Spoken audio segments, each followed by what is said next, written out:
In this task, we'll be looking into Falco. Falco is a runtime engine for Kubernetes and Linux. So basically, there are three ways to monitor a system, and that is to get the log and to see what really happened, and metric that can see the health of the system to get the and there is Falco, which monitors the suspicious behavior of the system at the kernel level. And Falco observes the system activity from every node using the kernel events and correlate that with the containers and the Kubernetes metadata. The event watchers are mainly system calls, and system calls are basically the boundary where the application asks the Linux to perform certain actions, for example, starting a process, and during that process, using eBPF, that is extended Berkeley packet filters, it monitors the events and send it to the Falcosidekick and alerts if there is something suspicious, and that do by creating the rules. Falco is not a detection, it's not a prevention runtime secondary, but it rather detects and informs us that something is suspicious happening at the kernel level. By default, Falco cannot block the syscall, stop the pod, or terminate the container. Its basic responsibility is visibility and alerting. If you see the main components and the core architecture of Falco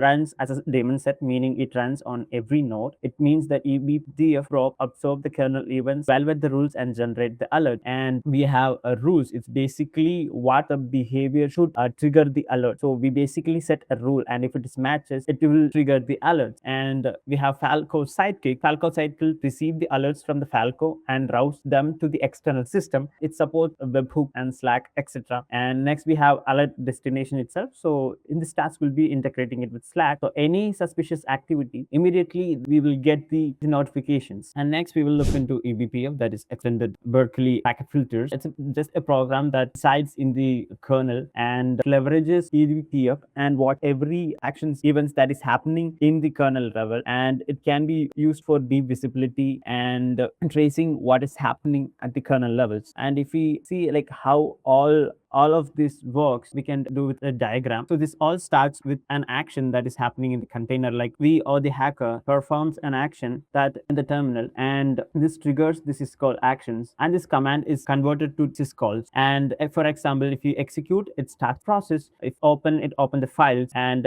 eBPF, the modern eBPF, captures these events, and that goes into the Falco daemon set, that is at the node level, and the rules engine. Here Falco checks the default rules and the custom rules. If the rules matches, it starts a JSON structured alert, and Falco sends that alerts over HTTP to Falcosidekick on the port 2081, and the Falcosidekick then sends to the Slack alerts. So this is how it basically works. So in this task, we'll be performing this using rules and macros, which is we can able to reuse using macros, and using the best practices, we'll be tuning and make this Falco non-noisy. We can see how we have configured the files.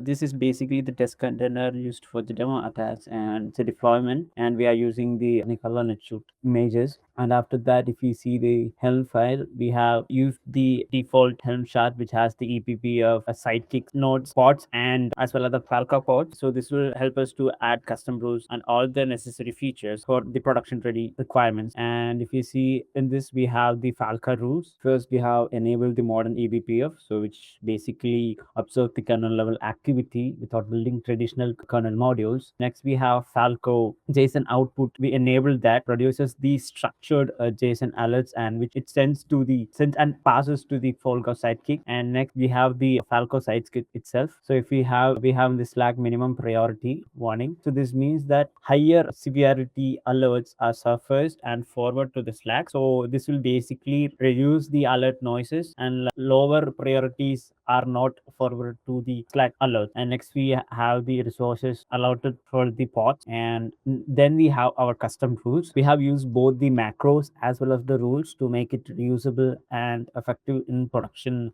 grade. So now we can see the custom rules of files. First, we have the Falco internal containers. So this will help us to exclude Falco and the Sidekick containers, so it won't get the alerts from itself. So this reduces the noise. And similar to that, we have Falco alertable container. So we have used the macro of not internet container, where this will help us to send alert which only in the workable real workloads. And we have Falco trusted NS. So this marks the trusted namespaces. So that will help us to reduce the noise. And next we have Falco kubectl exit parent. So this will basically help us to detect the cell launches through the kubectl execute command. And these are the macros. Next we can see the custom rules. So this is Falco custom execution. So this will make sure that the warnings are generated whenever a curl is executed in a non-Falco container. We created this because a curl is a simple demonstration of outbound execution behavior. Next we have Falco terminal cell detection. So this will basically show us detects the shell activities that is launched through kubectl execute. So this is created because the default shell rule operates at the notice level, so that would not appear in the Slack alerts, but this version runs at warning level and tuned to our environment. And there is one more component which is list. So list is only a store value component, and by itself a list does not do a thing and never creates the alerts, but this list is what gives values to the macros, so it can know what namespaces it can trust. And these are the basic components of rules and custom rules, and how we configured the pods and the rules and the macros. So in this this proof of concept video, we can see how Falco is actually detecting the runtime behavior and delivering the alerts end to end. So we have two pods, main pods for testing, which is the Falco pods, which has the main engine, which has the eBPF rules engine alert running. And we have another pod inside the Falco pod, that is the artifact follow, which will keep the rules artifacts in update. We have sidekicks that will basically forward the JSON alerts to the Slack. And we have prob pods which are running. That is a pod which is used for testing. So first we will use a command which will send an outbound request using the curl. So this command is basically to simulate the outbound activity from a running workload.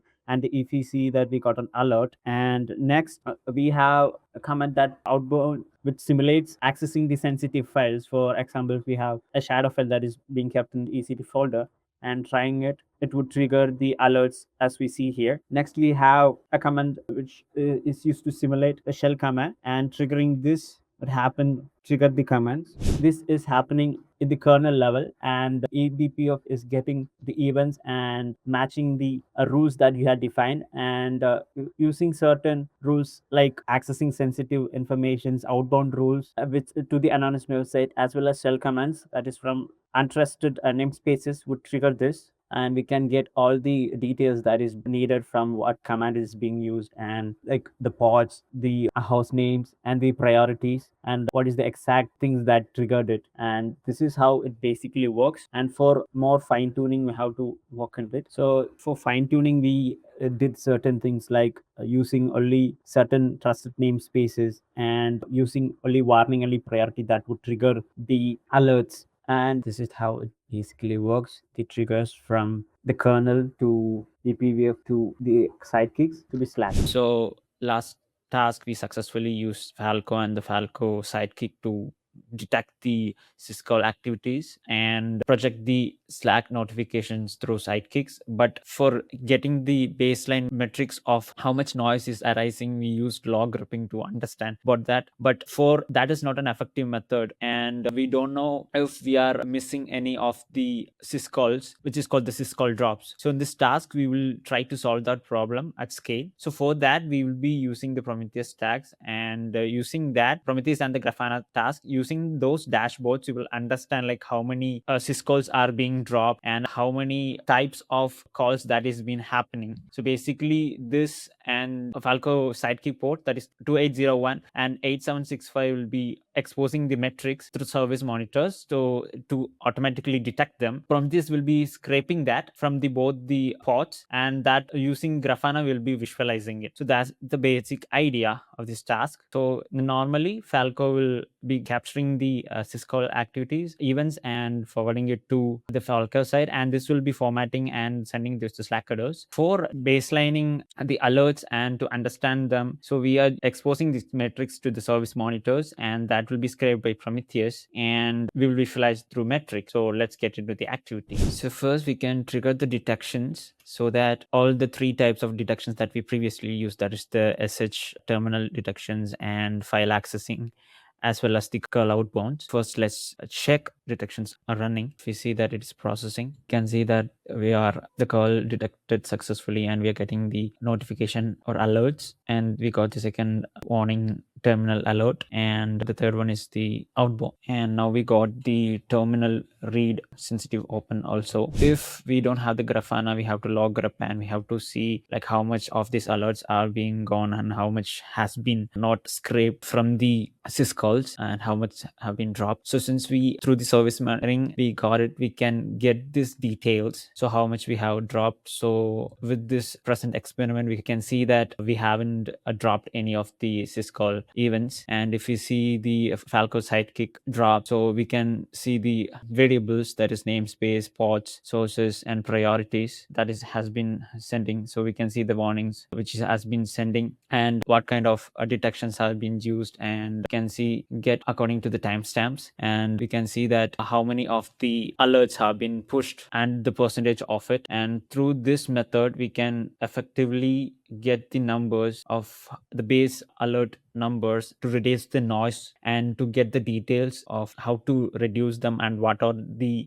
alerts that has been triggering using Grafana and Prometheus scraping. Thank you.